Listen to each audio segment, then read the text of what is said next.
Hello, my name is Cathy Sellers. I'm here today on behalf of the Challenged Athlete Foundation. One of the things I want to talk about today is athletes who have cerebral palsy.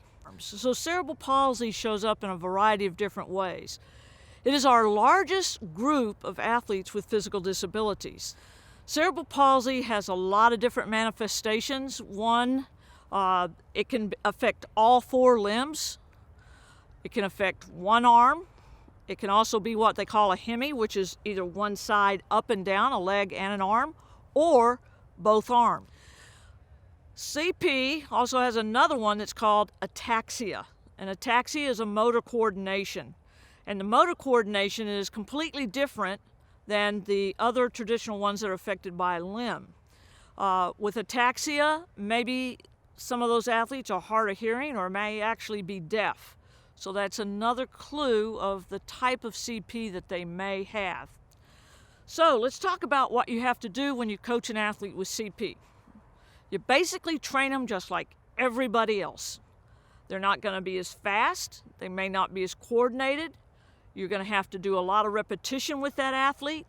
Just repetition, because it's going to take them longer to try to adapt because their involuntary spasticity they can't control.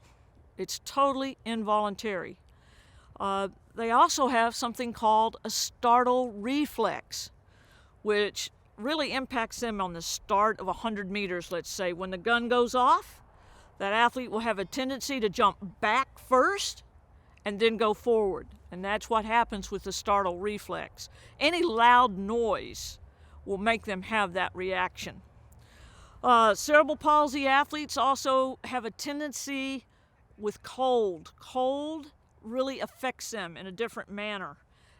Their muscles are not as loose when it gets cold, so they have to stretch a lot, regardless if it's hot or cold. But in the cold, they have to stretch more because they lose some of the elasticity and flexibility in their limbs. All track athletes face stress when they get ready to race. But what stress does for an athlete with cerebral palsy, it causes them many times to get spasticity.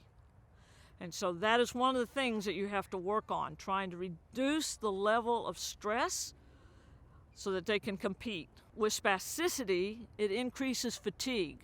So as a coach, you think about your athletes running these events and doing their training, but what if they had involuntary movements as well that they could not control?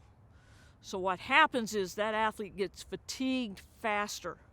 So as a coach, you have to watch for that fatigue factor. And the fatigue, why do you have to worry about that? Well, you don't want to practice incorrect movements. And if the athlete's under fatigue and they cannot do the movement correctly, it's time to end that training session. What are you going to do in the weight room? How are you going to get them stronger? So there's a bunch of different techniques. One, you can always use stretch bands. Somebody holds it and they pull it with their arm, That's one way you can do it. Particularly if you have cabling, is to have a strap and have a D-ring. It can either be sewn into that strap or just attached, just a Velcro strap. And you attach the cable to the D-ring. And now I can do these movements, I can do these movements, I can do other movements, and I can do the same with my legs. So I can take it on my leg, do swings back and forth with my leg on a D-strap. And the last thing is what we call a quad glove. And a quad glove is a leather glove. You can buy these off of Amazon. And it goes on your hand and it has leather straps to where this is all strapped onto your hand. And now you have another strap that you hook onto a bar and you can lift.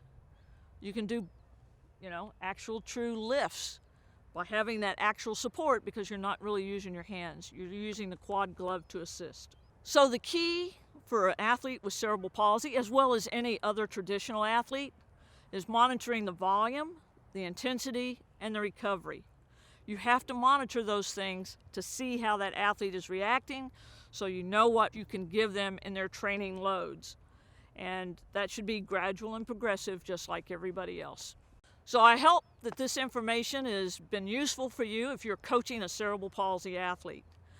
These are things that we've learned over a period of time, But the one thing that we've learned that is really important is that the coach is creative.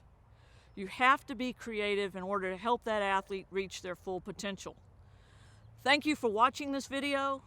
I hope that it's going to provide you with lots of ideas and thoughts to help your athlete in the future.